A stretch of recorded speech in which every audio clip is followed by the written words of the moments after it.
गिरिराज धरण की जय। नहीं तो कथा 3 वाग्या सुधी चालशे। पछी बेसी जाओ पोताना स्थाने बधा।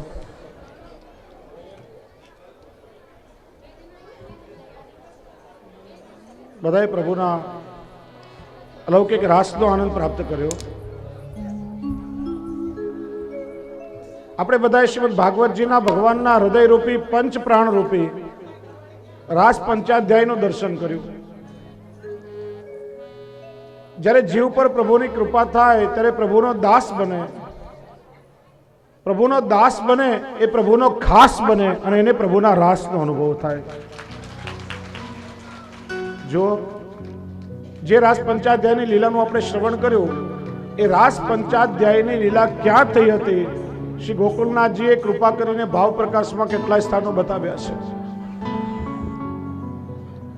ભાઈ બેસી જાઓ, બધાનું ધ્યાન અહીંયા જાય છે। ચલો વચ્ચે ડિસ્ટર્બ કોઈ જાતું નહીં।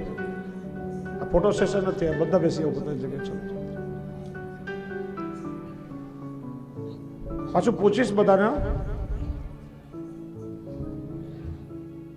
શ્રી ગોકુલનાથજીએ કૃપા કરીને સ્થાન બતાવ્યા। વ્રજમાં આવીએ ને બીજી બધી પંચાત છોડીને શ્રવણ કરવાનું તો આપણને લીલાઓનું અવગાહન થાય કે પ્રભુની લીલા ક્યાં સંપન્ન થઈ હતી।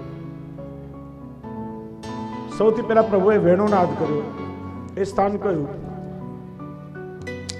પ્રભુએ વેણુનાદ કરી વ્રજ ભક્તોને પોતાની તરફ આકૃષ્ટ કર્યા। એ સ્થાન રીઠોરા, જ્યાં શ્રી ચંદ્રાવલીજીનું પ્રાગટ્ય થયું છે।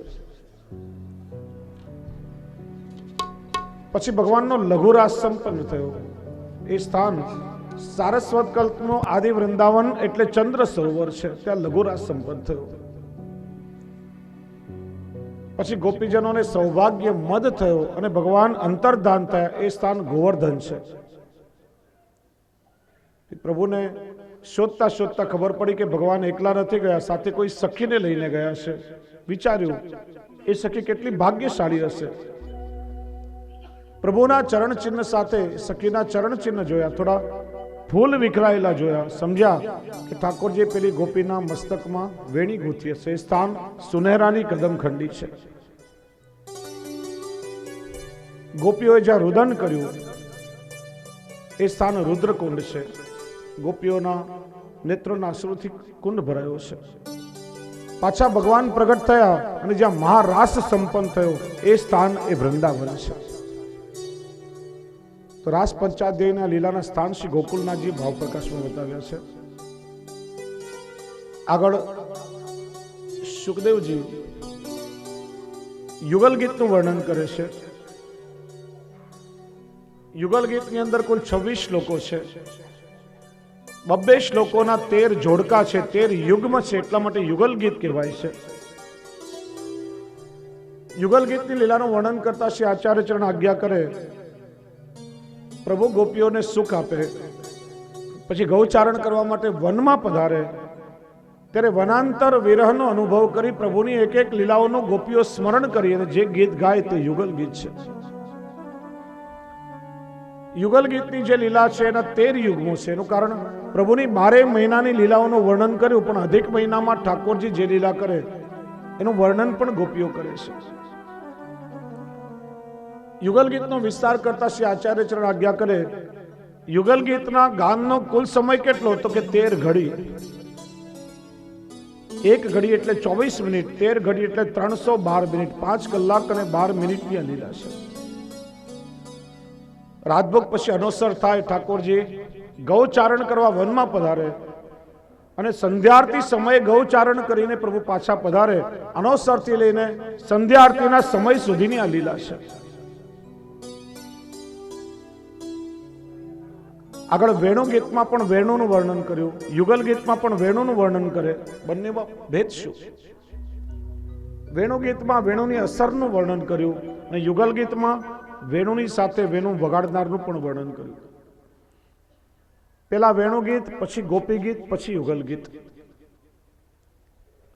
વેણુ ગીતમાં જ્યારે વર્ણન કર્યું ગોપીઓજી સાધન અવસ્થામાં છે। જો કોઈ કન્યાના વિવાહ થાય, સગાઈ થાય અને પોતાના સાસરિયાનું વર્ણન કરે, પછી એના લગ્ન થાય પતિના ઘરે સાસરે જાય, અનુભૂત થઈને પછી પોતાના પ્રિયતમનું વર્ણન કરે, એ ભેદ વેણુ ગીત અને યુગલ ગીતમાં છે. પેલા સાધન દશામાં વર્ણન કર્યું. ઠાકોરજીએ મહારાસ દ્વારા પોતાના સ્વરૂપાનંદનું દાન કર્યું. હવે ગોપીઓ સિદ્ધા થઈ છે અને સિદ્ધા થઈ અને પ્રભુના સ્વરૂપનું ગોપીઓ વર્ણન કરે છે. વામ બાહુ કૃત વામ કપોલો વલ્ગીત ભ્રુ અધરાર્પિત. ગોપીઓ કહે છે, હે સખી, નાચતી ભ્રમરવાળા શ્રી કૃષ્ણ ડાબા ખભા ઉપર પોતાનો ડાબો ગાલ ટેકવી પોતાના અધરથી વેણુમાં જ્યારે સ્વર ભરે ત્યારે આકાશમાં સિદ્ધોની જે પત્નીઓ છે એ પણ આશ્ચર્ય પામે અને મોહિત થઈ જાય છે. ગોપીઓએ દર્શન કર્યા, પ્રભુ ઠાડા છે. પ્રભુએ ગોપીઓને પોતાની પાસે બોલાવવાનો મનોરથ કર્યો. વેણુને કહ્યું, હે વેણુ, તમારા ગોપીઓને મારી પાસે બોલાવ. વેણુ કે પ્રભુ, અત્યારે હું બહુ શ્રમિત છું, થાકી ગઈ છું. આપ વિચારો કે આપના ગોપીજનોને આપની પાસે બોલાવો તો આપે મારું એક કામ કરવું પડશે. આ વિશ્વની જે સૌથી કોમળ શૈયા હોય એના પર પ્રભુ આપ મને પોઢાડો. ભગવાને પૂછ્યું, વિશ્વની એ કોમળ શૈયા કઈ? તો કે પ્રભુ આપના અધર. જ્યાં ભગવાને પોતાના અધરો પર વેણુને પધરાવી, માનો અધરરૂપી શૈયા પર વેણુને પોઢાડી, પ્રભુ કે હે વેણુ, હવે તો મારા ગોપીઓને બોલાવો. પ્રભુજી, મારો શ્રમ દૂર થયો નથી. આપ ચાહો કે આપના ગોપીજનોને બોલાવો તો આપે મારી ચરણ સેવા કરવી પડશે. અને જ્યાં પોતાની કોમળ અંગુલીઓથી માનો વેણુના છિદ્ર રૂપી ચરણો પર પ્રભુની અંગુલીઓ સરકવા લાગી. પ્રભુ માનો ચરણ સેવા કરી રહ્યા હોય અને વેણુમાંથી એવા અલૌકિક સ્વરો પ્રગટ થયા, ગોપીઓના કાનમાં પડ્યા અને ગોપીઓ આકર્ષિત થઈ, પોતાના દેહ ગેહનું ભાન ભૂલી પ્રભુના તરફ દોડી છે. જુદા જુદા ભાવો વ્યક્ત કર્યા છે કે ભગવાન જ્યારે ડાબા ખભા પર પોતાનો ડાબો ગાલ ટેકવી વામ ભાગ થઈને વેણુનાદ કરે છે તો બ્રજની જેટલી ગોપીઓ છે બધી પ્રભુ તરફ આકૃષ્ટ થાય છે. જમણા ખભા પર જમણો ગાલ ટેકવી દક્ષિણ ભાગ થઈને પ્રભુ વેણુનાદ કરે તો બ્રજના જેટલા ગોપો છે એ બધાનો મૂળ ગોપી ભાવ જાગૃત થઈ જાય અને પ્રભુ તરફ આકૃષ્ટ થઈને જોવા લાગે. આકાશ તરફ દ્રષ્ટિ કરી પ્રભુ વેણુનાદ કરે ત્યારે જેટલા પણ દેવ અને દેવ પત્નીઓ છે એ બધા આકૃષ્ટ થાય. ધરતી તરફ દ્રષ્ટિ કરીને પ્રભુ વેણુનાદ કરે ત્યારે જેટલા પણ પાતાળના જીવો છે એ બધા આકૃષ્ટ થાય છે પ્રભુના વેણુનાદથી. જુદા જુદા સુંદર ભાવ પ્રગટ કર્યા છે. સુખદેવજી કહે છે, હે રાજન, આ વ્રજની ગોપીઓ છે એ દિવસે પણ પ્રભુના ગુણગાન ગાઈને આનંદ પ્રાપ્ત કરતી. પુષ્ટિ માર્ગમાં વેણુનું સ્વરૂપ પણ બહુ અલૌકિક છે. જુદા જુદા ભાવ વેણુજી માટે પ્રગટ કરવામાં આવ્યા છે. ભગવાન જ્યારે વેણુ અધર ઉપર ધારણ કરે ત્યારે સ્વામિની સ્વરૂપ બની જાય છે. કટીમાં વેણુ ધારણ કરે ત્યારે ચંદ્રાવલીજી સ્વરૂપ અને શ્રીહસ્તમાં વેણુ ધારણ કરે ત્યારે કુમારિકાનો ભાવ પ્રગટ થાય છે. 7 છિદ્ર છે. વેણુની જે પ્રથમ મુખ છિદ્ર છે સ્વામીજીને અધર સુધાનું દાન કરવા માટે છે. બીજું છિદ્ર ચંદ્રાવલીજીને, ત્રીજું 16,000 કુમારિકાઓને, ચોથું છિદ્ર છે જેનાથી પ્રભુ ગાયોને અધર સુધાનું દાન કરે. કર્ણ પુટે પિબંત્ય, માનો પોતાના કાનને દોના પડિયા બનાવી અને અધર સુધાને પ્રાપ્ત કરે છે. 5મું છિદ્ર છે ગોવર્ધનને ગિરિરાજને અધર સુધાનું દાન દેવા માટે. 6ઠું છિદ્ર છે લીલાસ્ત પશુ પક્ષીઓને અધર સુધાનું દાન દેવા માટે. અને 7મું છિદ્ર દેવતાઓ અને વ્રજના વૃક્ષ વનસ્પતિને અધર સુધાનું દાન દેવા માટે છે. વેણુના જુદા જુદા સ્વરૂપ છે. આદિ ભૌતિક સ્વરૂપ વેણુર બહુછિદ્ર વંશ. એકથી વધારે છિદ્રવાળા વાંસમાંથી બનેલા વાદ્યને વેણુ કહેવાય. વેણુ પ્રાય વાંસ, સુવર્ણ, ચાંદી, કાંસુ, ચંદન, ખેર એ બધામાંથી બને, પણ પ્રભુની જે મુરલી છે પ્રાય વાંસમાંથી બનેલી છે.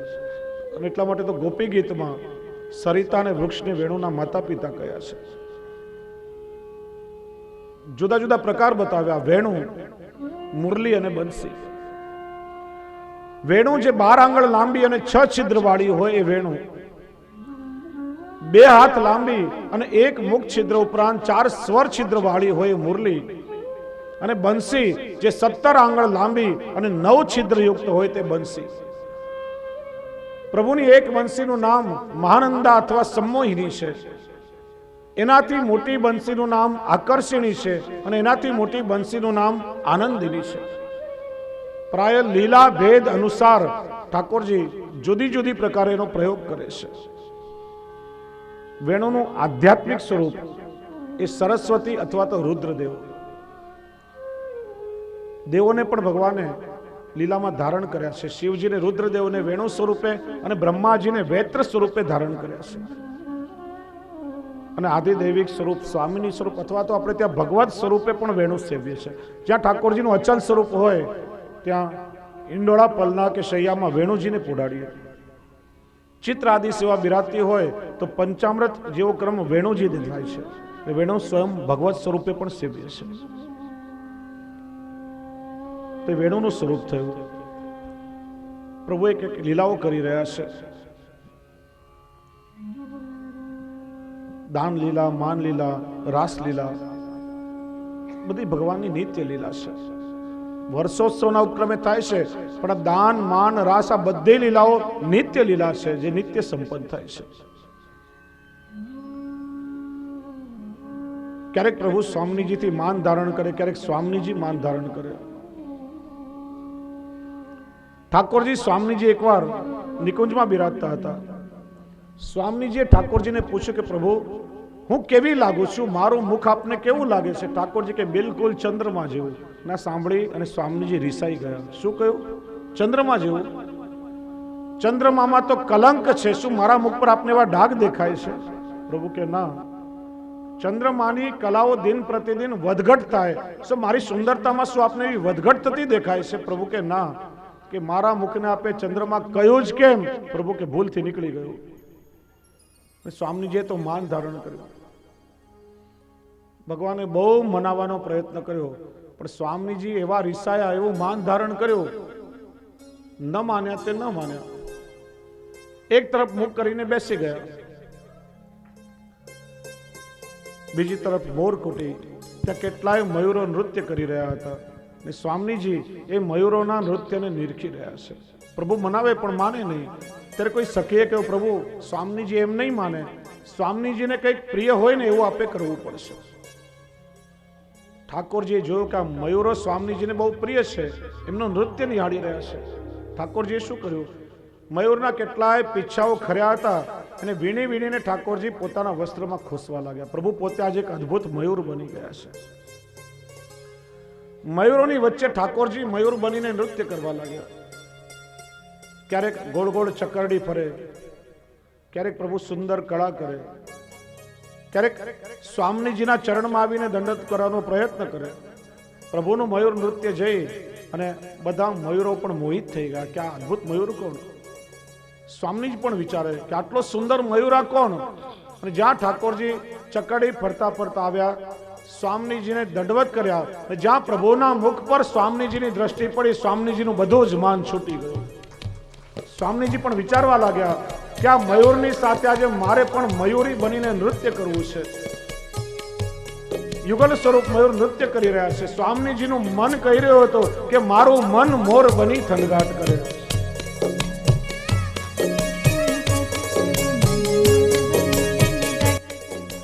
મોર બની થનગાટ કરે, મન મોર બની થનગાટ કરે, મોર બની થનગાટ કરે, મોર બની થનગાટ કરે,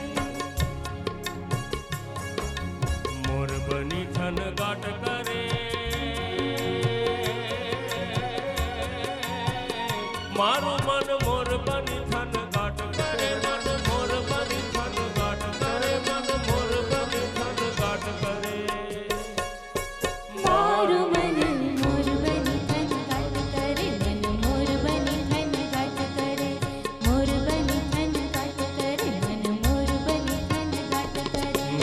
ગુર્જર